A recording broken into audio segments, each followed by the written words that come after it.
In this video, I want to give you an insight on how to effectively assemble your set of golf clubs.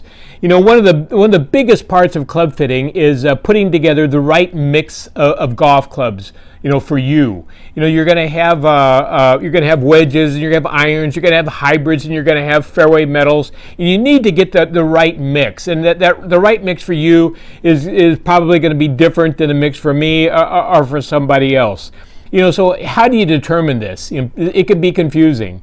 And, you know, I'm always talking about distance control. Good golf is about accuracy and distance control.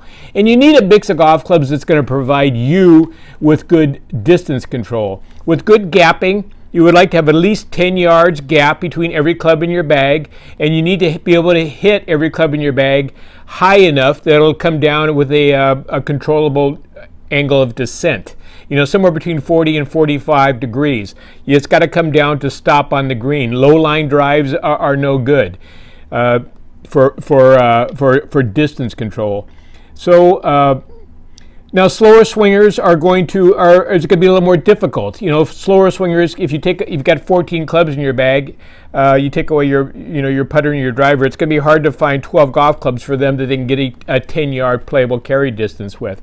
And they may only be able to get 8 clubs, and that's fine. You know, there's no rule that says you have to carry 14 golf clubs. So let's just give you a little example here. This is just a hypothetical example I just threw together real quick. Let's say a guy comes into my studio at Goose Creek, and he wants to determine the appropriate mix of golf clubs for him. And normally I just start out with his wedge, and he carries it, on the monitor, he carries it 107 yards easily. Nice, easy, playable 107-yard carry distance. And let's just say this guy is 45 degrees. So now when I go backwards through his wedges, I like to have even more, if possible, even more than a 10-yard gap in carry distance. Even up to 15 is fine. So now I get the gap wedge to go a 95-yard. We get 12 yards, and maybe this might have to be 50, 51 degrees. Then the sand iron, I got 14 yards less. This guy, he may be 56 degrees, 55, 57, whatever it is. And then the lob wedge is, with him, is 68-yard carry distance, and maybe it's a 60, 61, 62 lob wedge, whatever it needs to be. So now with his wedges, he's got a 68-yard, a 81-yard, a 95, and a 107-yard carry distance, playable carry distances with his 4 wedges.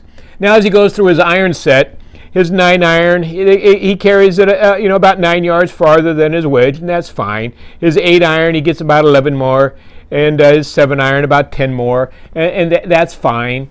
And then he comes to a 6-iron, and he can no longer get a playable trajectory. He can't get the ball to come down at 40 to 45 degrees. It comes down about 35 degrees. It's kind of more of a long drive. He can't stop it on the green.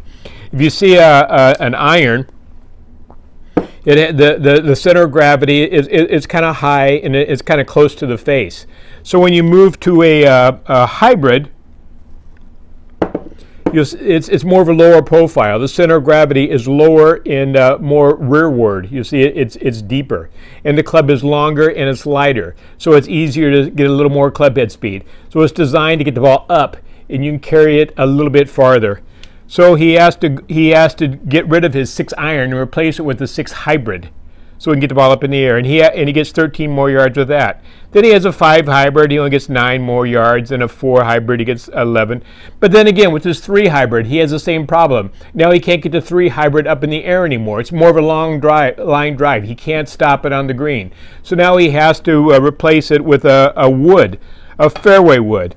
And again, the fairway wood is designed, it's even more low profile than the hybrid, and it's even deeper than the hybrid. So the center of gravity is even lower and farther back. And it's lighter than the hybrid, and it's longer than the hybrid. So it's designed to get the ball up in the air and carry a little bit longer.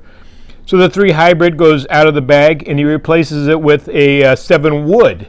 And the 7 wood happens to carry about 185. He's got 15-yard carry, and that's fine. And then he's got a 4 wood that he gets 197, and then he has his driver that he carries about 216. It rules out, 2 1/4, 230. And this is his little set he puts together to try to get the exact distances. We have to play around with the we might have to play around with the lengths and lofts a little bit. But there's no, even though he's got with 12 clubs here, again, you might be able to do this with 8 clubs. If you're a slower swinger, you're going to have fewer clubs. If you have fewer clubs, you can always throw in a few specialty clubs into the mix. There's nothing wrong with that. For example, I carry a 64-degree wedge in my bag because I love using it. When I don't use it a lot, but I love it when I need it. If I want to hit a lob over a sand trap and make it stop quick, I don't want to take my 59-degree and open the face up and hit a deflecting blow. I can take my 64 and keep the face square, make my normal swing, and the ball's going to go up in the air and stop. So, you know, I love my 64. Also out here in the desert, sometimes in the morning golf, I play morning golf. A lot of times the sands are wet or hard, and with my 64, it's easier for me just to cut it out of the sand trap. I also carry a 3-iron that I can't get up in the air. I can't create an effective angle of descent with it, but it's great for me to hit low stingers or hit low fades. You know, I can open the face up and still keep the ball low. It's great for me into the wind. You know, so again, when I need it, it's perfect. And I have a strong lofted 3-wood that I'll put in the bag from time to time. I never use it off the fairway, but I'm very accurate with it. And if I'm playing a very tight golf course, it's good for me on some holes. Or if I'm playing a course with some long par 3s that I can't get there with my 4-wood, it works for me. So you can do that too. You can mix it up and throw some specialty clubs in the mix, and that's fun as well. So I hope this gives you just a little quick insight as far as how putting together a set, what it's all about. And if you come by my studio at Goose Creek and see me one day, I'll be happy to give you one of my books, Rethinking Golf. And look forward to meeting you. If you're far away from Goose Creek, you can pick up one of these on Amazon. And thanks again, and I hope this helps a little bit, and good luck with your game.